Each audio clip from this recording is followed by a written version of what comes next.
அன்பர்களே, இன்னைக்கு இருக்கிற மிக அற்புதமான இடம் ஸ்ரீலங்கால ஜாஃப்னா யாழ்ப்பாணங்கிற இடத்துல ஒரு அழகான ஜீவ சமாதி.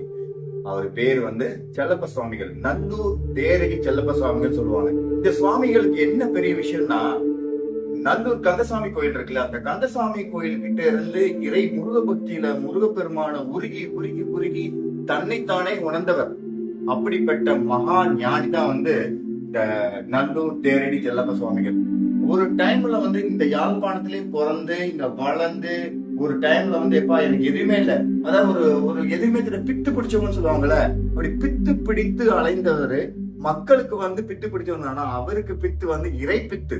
அந்த இறை பித்து பிடிச்சதுனால அவரு ஒரு காலத்துல மக்களுக்கு ஒரு மகானா, ஒரு சித்த பெருமானா வெளிக்கொண்டதான் இந்த ஜீவ சமாதியோடைய அற்புதம். அதாவது முருகப்பெருமானவர்கள் தான் ஞானம் கிடைச்சிருக்கு. கந்தசாமி கோயில் பக்கத்திலே இருக்கு. அப்படிப்பட்ட ஒரு இடம் தான் இந்த இடம். அப்புறம் இவருடைய இது பார்த்தோம்னா ஒரே ஒரு டீச்சிங் தான் நீங்க பார்க்கலாம். செல்லப்ப சுவாமி சொல்லுவாங்கப்பா, அண்டத்துல உள்ளது பிண்டத்துல இருக்குப்பா, உனக்குள்ளேயே நீ எஸ்டாப்ளிஷ் பண்ணுப்பா, உனக்குள்ளேயே நீ இறைத்தன்மை அடைப்பா.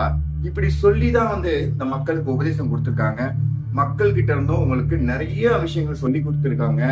மக்களுக்கு நல்வழி பண்ணிருக்காங்க. அதாவது யாழ்ப்பாண நகர்ல மக்களுக்கு நல்வழி பண்றதுன்றது எவ்வளவு பெரிய விஷயம் தெரியுமா? அப்படி ஒரு சுவாமிகளுக்கும் இவங்களோட இது லீனியேஜ் பாத்தீங்கன்னா, யாழ்ப்பாணம் கணையர் சுவாமிகள் அவர் 1891, அதாவது முதல்ல இருந்து அப்படியே வரும்போது ஒருத்தரா இங்க இருந்த கதைகளும் இங்க இருக்குது. அப்புறம் நம்ம சாமி நல்லூர் தேரடி செல்லப்ப சுவாமிகள் மகா சமாதியானது 1916, அதாவது ஜீவ சமாதியான வருடம். தவ திரு சிவயோக சுவாமிகள் 1872, 1964. அப்புறம் சிவாய சுப்பிரமணிய சுவாமிகள் 1927 இருந்து 2001. கடைசியில குடை சுவாமிகள், கந்தியா சுவாமிகள் சொல்லுவாங்க. அவர் 1897, 1978. இப்போ செல்லசாமி சுவாமிகளோட ஜீவ சமாதி இருக்கிற இடம் பாத்தீங்கன்னா, பருத்தித்துறை வீதி 610/7 பருத்தித்துறை வீதி, நல்லூர் தேரடி சித்தர் செல்லப்ப சுவாமிகள் நினைவாலயம். நீங்க போட பார்க்கலாம். அப்படிப்பட்ட ஒரு அற்புதமான இடம். பார்க்க சின்னது, ஆனா நீங்க இங்க உட்கார்ந்து பாத்தீங்கன்னா தெரியும், இம்மிடியேட்டா அவங்கள ஞான நிலைக்கு கொண்டு போயிடுவாங்க. அப்படிப்பட்ட அற்புதமானதுதான்.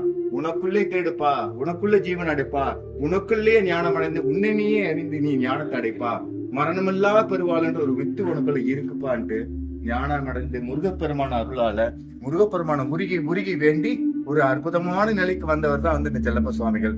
இவர்கிட்ட உள்வாங்கினா இவர் அருளும் வரும், முருகப்பெருமான அருள் வரும். ஏன்னா முருகப்பெருமான அருள் பெற்ற ஒருத்தங்க ஒரு அடியார் நமக்கு ஆசை கொடுத்தாங்கன்னு முருகப்பெருமானே ஆசை கொடுத்த மாதிரி. ஆகையால செல்லப்ப சுவாமிகள் நினைவாலயத்துக்கு வாங்க, நீங்களும் நல்லா இருங்க, சுத்தி உள்ளவர்களையும் நல்லா இருக்க வைங்க.